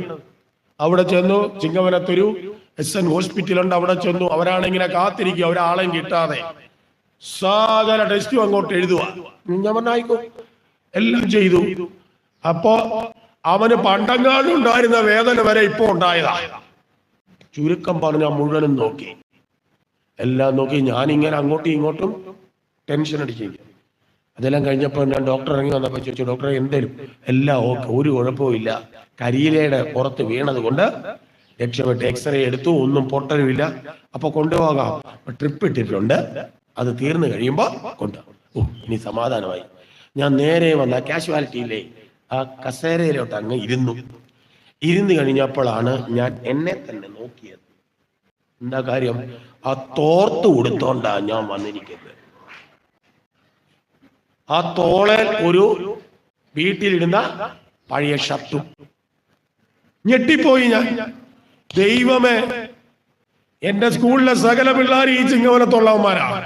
ഏതെങ്കിലും ഒരുത്തൻ വന്ന് കണ്ടാൽ എന്റെ പണി അപ്പാടെ തീർന്നു. നമ്മുടെ സാറ് ചുമ്മാ പറയുന്ന, സാറിന് ശനിയും ഞായറും ലോഡിങ് ആന്ന് വേണേ പറഞ്ഞിടഞ്ഞു. അപ്പോൾ അവിടെ വെച്ച് ഞാൻ ആരാണെന്നുള്ള ചിന്ത, ഈ ആളിനെ ഹോസ്പിറ്റലിൽ എത്തിക്കുന്നത് വരെ ഈ വേഷമാണെന്നോ, ഞാൻ ഇന്നടത്ത ആളാണെന്നോ, ഇന്ന ജോലിയുള്ള ആളാണെന്നോ എന്തെങ്കിലും ചിന്ത ഉണ്ടായിരുന്നോ? എന്റെ ശ്രദ്ധ മുഴുവൻ ഏതിലായിരുന്നു? എത്രയും വേഗം ഇവനെ ഹോസ്പിറ്റലിൽ എത്തിക്കുക. എല്ലാം കഴിഞ്ഞു, മനസ്സ് സ്വസ്ഥമായി വന്നിരുന്നപ്പോൾ ഞാനാണിതൊക്കെ ചെയ്തത് എന്നുള്ള തോന്നൽ വന്നു. അപ്പോൾ ഇതിന്റെ ഫലം ആരെ ബാധിക്കും? ഇതിന്റെ നാണക്കേട് എനിക്ക് ഇതുവരെയും നേരെ എനിക്ക് നാണക്കേടില്ലായിരുന്നു. ഈ തരത്തിൽ നമ്മൾ ചെയ്യാറില്ലേ? നമ്മളെ തന്നെ മറന്നുകൊണ്ട് ചില കർമ്മങ്ങൾ ചെയ്തു കഴിയുമ്പോൾ പിന്നെ വരുമ്പോൾ അയ്യോ ഇത് ഞാനാണോ ചെയ്തത് എന്ന് തോന്നാറില്ലേ? ഇല്ലെങ്കിൽ വേണ്ട, നിങ്ങളൊക്കെ വലിയ ഉണ്ട്. ഇതിന് പറയുന്ന പേരാണ് അകർമ്മം, മറ്റൊന്ന് വികർമ്മം. സ്വാഭാവികമായി തീരുന്ന കർമ്മം. അതെങ്ങനെയാണ്? നിരന്തരമായിട്ട് കർമ്മം ചെയ്ത് ഈ കർമ്മം അന്ന് ആദ്യം ചെയ്യുമ്പോൾ താൻ ചെയ്യുന്നു എന്നൊരു തോന്നലുണ്ടാവും. ശ്രദ്ധയോടുകൂടി ചെയ്യും, ഭയന്ന് ചെയ്യും. പക്ഷേ കുറെ കാലം ഇത് ചെയ്തു കഴിയുമ്പോൾ പിന്നെ ചെയ്യുന്നയാളില്ല, ചെയ്യുന്ന കർമ്മവുമില്ല, അതിന്റെ ഫലവും ഇല്ല. ഇങ്ങനെ അവസ്ഥ ഉണ്ടാവാറില്ലേ? ഉണ്ടോ ഇല്ലയോ? താൻ തന്നെ അറിയില്ല. ഒരു കർമ്മം ചെയ്യുക, എന്താ ശ്വാസോച്ഛ്വാസം ചെയ്യാറില്ലേ? ഉണ്ടോ? ശ്വാസം വലിക്കുമ്പോൾ ഇന്ന വീട്ടിലെ സുകുമാരി അമ്മ ശ്വാസം വലിച്ചുകൊണ്ടിരിക്കുകയാണ്, ശ്വാസം വിടുമ്പോൾ സുകുമാരി അമ്മ ശ്വാസം വിടും. അങ്ങനൊരു ചിന്തയുണ്ടോ? അതിങ്ങനെ നടക്കും. ഇനി അതും അല്ലെങ്കിൽ ഒരു ഉദാഹരണം കൂടെ പറയാം, എളുപ്പം മനസ്സിലാവാൻ. ഞാൻ കോളേജിൽ പഠിക്കുമ്പോ ആണ്ടൊക്കെ ഇട്ട് വീട്ടിൽ നിന്ന് വിടുകയുള്ളൂ. ഒരു കാരണവശാലും മുണ്ട് ഉടുപ്പിക്കില്ല. ആകപ്പാടെ മുണ്ടുടുക്കാൻ കിട്ടുന്ന 2 ദിവസങ്ങൾ നവംബർ 1 ഓണാഘോഷമാണ്. ഓണാഘോഷത്തിന് ആ വർഷം എന്ത് ചെയ്യുക? കോളേജിൽ, എന്റെ സ്കൂളിൽ പഠിക്കുമ്പോൾ എന്ത് ചെയ്യുക? ഉടുത്തോണ്ട് പോകാൻ ഡബിളൊക്കെ തന്നു വീട്ടിൽ. നമ്മ ഈ ഡബിൾ ഉടുത്തിട്ട് ജന്മം ചെയ്താൽ അരനിക്കുകയല്ല. ഒരു തരത്തിൽ ഇത് ഉടുത്തിട്ട് ഏതൊരു സിനിമയ്ക്കകത്ത് ഞാനത് എപ്പോഴും ഓർക്കും, ശ്രീനിവാസൻ ചെയ്തതുപോലെ ഒരു ചരട് വലിച്ച് കെട്ടിക്കൊണ്ട പോയത്. ഈ കോളേജ് ക്ലാസ്സിൽ പഠിക്കുന്ന പെൺപിള്ളാരുമായിട്ടൊക്കെ വർത്താനം പറയുമ്പോ പേടിയാ. ഒരു കൈ എവിടാ? ഇതെങ്ങാനും അഴിഞ്ഞു പോയാൽ എന്ത് പേടിച്ചാ നിന്നത്? അതെല്ലാം കഴിഞ്ഞു. പിന്നീട് ഒരു കാലഘട്ടത്തിൽ എന്നും ഏതാ മുണ്ടുടുപ്പായി. അങ്ങനെ മുണ്ടുടുത്തു. ഇപ്പൊ 10,000 പേരുടെ മുമ്പിൽ വെച്ച് മുണ്ടഴിഞ്ഞാൽ പോലും സ്വാഭാവികമായിട്ട് ഞാൻ തന്നെ അറിയും മുണ്ടഴിഞ്ഞെന്ന്. ഞാൻ അറിയാതെ, ഞാൻ പോലും അറിയത്തില്ല, പെട്ടെന്ന് അങ്ങോട്ട് അടിച്ച് കുത്തി നിൽക്കും. ഇതെങ്ങനെ ഉണ്ടായി ഈ അവസ്ഥ? അവിടെ നിന്നും ഇവിടേക്ക് നിരന്തരമായി ചെയ്ത് ആ പെർഫെക്ഷൻ നേടിയത്. അപ്പം അതുകൊണ്ടാണ് പറഞ്ഞത് അഭ്യാസേന തു കൗന്ദേയ എന്ന് പറഞ്ഞത്. നിരന്തരമായ അഭ്യാസമാണ് കർമ്മസു കൗശലം. കർമ്മങ്ങളിൽ ഉണ്ടാകുന്ന കുശലത, സ്കില്ല്. ഇതെങ്ങനെയാ ഉണ്ടാകുന്നത്? നിരന്തരമായി ചെയ്ത് കർമ്മവുമില്ല, കർമ്മം ചെയ്യുന്ന ആളുമില്ല, കർമ്മഫലവും ഇല്ലാത്ത അവസ്ഥ. ഇതിന് പറയുന്ന പേരാണ് വികർമ്മം. അപ്പോൾ കർമ്മത്തിൽ തുടങ്ങി അകർമ്മത്തിലെത്തി വികർമ്മമായി അത് പിന്നീട് ഏത് കർമ്മമാകണം? ഇതാണ് ആർക്ക് ഉപദേശിച്ചു കൊടുത്തത്? ഋഷഭൻ തന്റെ കർമ്മം മാറ്റി നിർത്തിയിട്ടില്ല. കർമ്മത്തിലൂടെ തന്നെ അത് നിഷ്കാമമാക്കി വളർത്തി നിങ്ങൾക്ക് എവിടെ എത്തിച്ചേരാം? ഭഗവത് പ്രാപ്തി നേടാം എന്ന് പറഞ്ഞുകൊണ്ട് ഋഷഭന്റെ ഒരു ഭാഗവും കൂടെ പറഞ്ഞു. ഋഷഭന്റെ കഥ അത്രയും കേട്ട ഇനി ഒത്തിരി ഉണ്ട് ഉപദേശങ്ങൾ, നമുക്ക് ഒന്ന് ടച്ച്. അതിനുശേഷം ഋഷഭന്റെ പുത്രനായിരിക്കുന്ന ഭരതന്റെ കഥയാണ് വരുന്നത്. ഈ ഭരതൻ പിന്നീട് രാജ്യം ഭരിച്ചു. അദ്ദേഹവും ശ്രേഷ്ഠമായ രീതിയിൽ ഭരണം നടത്തി. അതെല്ലാം കഴിഞ്ഞിട്ട് കുറെ ആയപ്പോൾ അദ്ദേഹത്തിനും ഏതാണ്ട് പ്രായമായി കഴിഞ്ഞപ്പോൾ അദ്ദേഹം എന്ത് ചെയ്തു? ഈ രാജ്യഭാരമെല്ലാം ആർക്ക്? തന്റെ സന്താനങ്ങൾക്ക് കൊടുത്തിട്ട് വാനപ്രസ്ഥം സ്വീകരിച്ച് അദ്ദേഹം പോവുകയാണ്. നോക്കുക, നമ്മുടെ പുരാണങ്ങളിൽ പറയുന്ന സകല രാജാക്കന്മാരാണ്. അവരെല്ലാവരും, ഒരു രാജാവെന്ന് പറയുമ്പോൾ ഭൗതികമായ എല്ലാ സുഖങ്ങളും അനുഭവിക്കുന്നയാളാണ്. ആ രാജാക്കന്മാര് പോലും ഒരു പ്രായമായി കഴിഞ്ഞാൽ എന്ത് ചെയ്യുന്നു? സകലതും ഇട്ടെറിഞ്ഞ് മക്കൾക്ക് കൊടുത്തിട്ട് എന്ത് ചെയ്യുന്നു? വനത്തിലേക്ക് പോകുന്നു. ഇതെന്തിനാ പറഞ്ഞു തരുന്നത്? ഇതെന്തിനാ പറഞ്ഞു തരുന്നത്? നമ്മളൊക്കെ ഇവിടെ പഠിക്കാനാ. ഒരു പ്രായമായി കഴിഞ്ഞാൽ ആരെ ഏൽപ്പിക്കണം? താക്കോല് മക്കളെ ഏൽപ്പിക്കണം. എന്നിട്ട് എന്ത് ചെയ്യണമെന്നാ പറഞ്ഞത്? അതൊക്കെ വീട് വിട്ടിറങ്ങി എവിടെ പോണം? കാട്ടിൽ പോകണം. അപ്പോ എത്രാമത്തെ വയസ്സിൽ വീട് വിടണം? 50-ാമത്തെ. ഞാൻ പറഞ്ഞു, ആദ്യത്തെ 25 ബ്രഹ്മചര്യം, രണ്ടാമത്തെ 25 ഗാർഹസ്ഥ്യം, പിന്നത്തെ 25 75 വരെ വാനപ്രസ്ഥം. അപ്പൊ ചുരുക്കം പറഞ്ഞാൽ 50 വയസ്സ് കഴിഞ്ഞാൽ എവിടെ പോണമെന്നാ? താക്കോല് കൊടുക്കുവോ? അമ്മൂമ്മ കൊടുത്തിട്ടുണ്ടോ? താക്കോല് കൊടുത്താ? ഇല്ല. കൊടുത്താൽ അവന്റെ കൈ കൊടുത്താൽ മുഴുവൻ നമുക്ക് നഷ്ടം വല്ലതും ഉണ്ടോ? നമ്മളെ ഇതുപോലെയല്ലേ ഏൽപ്പിച്ച് തന്നത്? നമ്മള് ഏൽപ്പിച്ച് നമ്മൾ കാത്തില്ലേ? അവന് വേണമെങ്കിൽ അവൻ കാക്കും, ഇല്ല പോട്ടെ.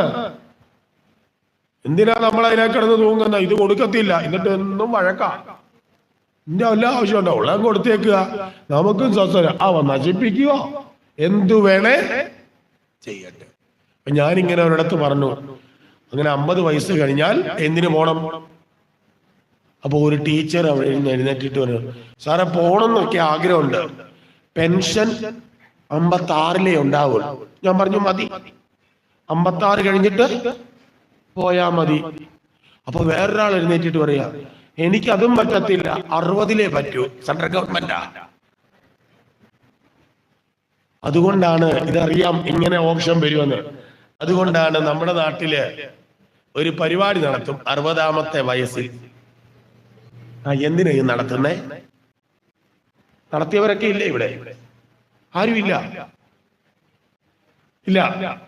എന്നാ ഷഷ്ടിപൂർത്തി നടത്തുന്ന എന്തിനാന്ന് ചോദിച്ചാൽ, നമ്മുടെ ധാരണ ഇനി നമുക്കൊരു സമ്മാനവും കിട്ടാൻ വേറെ ഓപ്ഷൻ ഒന്നും ഇല്ല. അപ്പൊ പിന്നെ നാട്ടുകാരെയും വീട്ടുകാരെയും ഒക്കെ വിളിച്ച് മക്കളുടെ കയ്യിൽ നിന്നൊക്കെ ഒരു മാലയൊക്കെ ഇതിനാണോ? അല്ല, ഷഷ്ടിപൂർത്തി അറിയിക്കുകയാണ്. ഞാൻ 60 കടന്നു, ഇനിയും ഈ ഗൃഹത്തിന്റെ ഉത്തരവാദിത്വം എനിക്കല്ല, എന്റെ മക്കളെ ഞാൻ ഏൽപ്പിക്കുന്നു എന്ന് എല്ലാരെയും അറിയിക്കാനാണ് പണ്ട് അവരതൊക്കെ ചെയ്തത്. പക്ഷെ ഇന്ന് നമ്മൾ ചെയ്യുന്ന അതിനല്ല. അതുകൊണ്ടാണ് രാജാക്കന്മാരെ ഉദാഹരിച്ചത് ഇവിടെ. ഇത്രയും വലിയ ഐശ്വര്യങ്ങളോട് കഴിയുന്നവര് പോലും തങ്ങളുടെ സുഖങ്ങളെ എല്ലാം മറ്റുള്ള മക്കൾക്ക് കൊടുത്തിട്ട് അവരെന്ത് ചെയ്യുന്നു? എന്തിനാ ഇത് പഠിപ്പിച്ചത്? നമ്മൾ പഠിക്കാനാ, അല്ല രാജാവിന് പഠിക്കാനൊന്നും അല്ല. അപ്പൊ അതേപോലെ ഈ ഭരതനും തീരുമാനിച്ചു, ഇനി തനിക്ക് ഇതൊന്നും വേണ്ട, ഇനിയുള്ള കാലം ആരെ അന്വേഷിക്കണം? ഈശ്വരനെ അറിയണം. അതിനു വേണ്ടിയിട്ട് ഇതെല്ലാം വിട്ടുകൊടുത്തിട്ട് ഒരു താപസവേഷത്തിൽ എല്ലാം അണിഞ്ഞ് വരവുരിയോ കാവ്യൊക്കെ ഉടുത്തുകൊണ്ട് ചക്രാ നദിയുടെ തീരത്ത് പുലസ്ത്യന്റെ ആശ്രമം. ആ പുലസ്ത്യാശ്രമത്തിൽ ആര് കഴിയുകയാണ്? ഭരതൻ. ചിട്ടയോടുകൂടിയുള്ള ജീവിതം.